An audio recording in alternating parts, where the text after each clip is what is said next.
Se você acompanha Tsukimichi apenas pelo anime, provavelmente acredita que os maiores inimigos de Makoto já apareceram. Os demônios, os reinos humanos, os aventureiros, os nobres corruptos, talvez até a própria deusa. Mas a verdade é que a Light Novel aponta para algo muito diferente. Porque os maiores desafios que Makoto enfrentou até agora podem ter sido apenas obstáculos temporários. E antes de continuar, eu quero saber sua opinião. Quem você acredita que será o inimigo final de Tsukimichi? A deusa? Os demônios? Ou alguém que ainda nem apareceu no anime?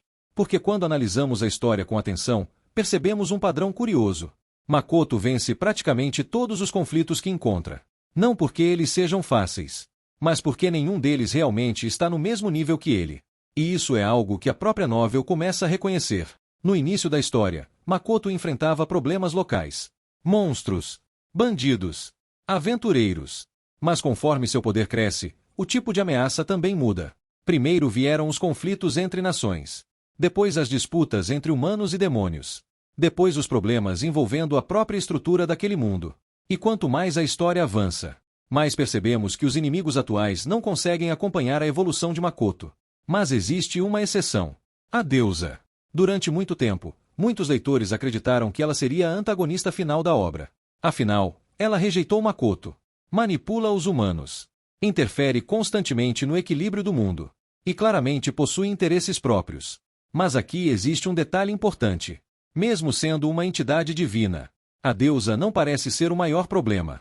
Na verdade, a própria novel começa a sugerir que ela é apenas uma parte de algo muito maior. E isso fica evidente quando analisamos a origem de Makoto.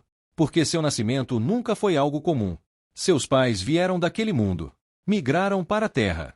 E depois Makoto retornou. Esse simples detalhe já torna sua existência única. Mas conforme novas informações aparecem, começamos a perceber que sua ligação com aquele mundo vai muito além do que parecia inicialmente. E é aqui que surgem alguns dos maiores mistérios da obra. Porque existem forças observando os acontecimentos. Existem entidades muito mais antigas do que os reinos atuais. E existem personagens cujo verdadeiro papel ainda não foi completamente revelado. Mas talvez a maior pista esteja no crescimento de Makoto. Porque a maioria dos protagonistas de Isekai segue um padrão. Eles recebem poder. Ficam mais fortes. Eventualmente alcançam o topo. Makoto é diferente. Seu crescimento parece não ter uma explicação clara. Sua quantidade de mana continua aumentando. Seu domínio sobre suas habilidades continua evoluindo. E diversos personagens da novel passam a enxergá-lo como uma anomalia. Algo que simplesmente não deveria existir. E quando uma história começa a tratar o protagonista como uma anomalia, normalmente significa que existe uma força equivalente em algum lugar. Uma força que ainda não entrou em cena. Mas existe outra informação importante que muitos fãs ignoram. Ao longo da novel, Makoto não está apenas acumulando poder. Ele está acumulando influência. A Zora cresce. Novas raças se unem a ele. Seu alcance político aumenta. Seu alcance econômico aumenta. Seu alcance militar aumenta. E isso cria um problema. Porque quanto maior sua influência se torna, maior será a reação daqueles que enxergam isso como uma ameaça. E historicamente, em Tsukimichi, os maiores conflitos nunca surgiram apenas por causa da força. Eles surgiram quando alguém ameaçou o equilíbrio do mundo. E Makoto está fazendo exatamente isso. Sem sequer perceber. Mas a situação fica ainda mais interessante quando observamos os dragões superiores. Personagens que normalmente estão acima dos conflitos comuns. Mesmo eles começam a demonstrar interesse crescente em Makoto. Não apenas por sua força, mas por aquilo que ele pode se tornar. E essa diferença é importante.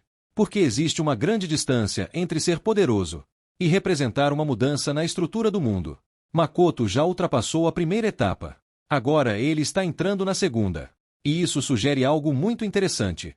Talvez o verdadeiro inimigo de Makoto não seja alguém que governa um reino, nem alguém que lidera um exército, nem mesmo a própria deusa. Talvez seja alguém ou alguma força que esteja ligada aos mistérios mais profundos daquele universo. Algo conectado à origem dos deuses, à estrutura do mundo, e ao motivo pelo qual alguém como Makoto pode existir. Porque quanto mais a novel avança, menos a história parece ser sobre uma disputa entre humanos e demônios.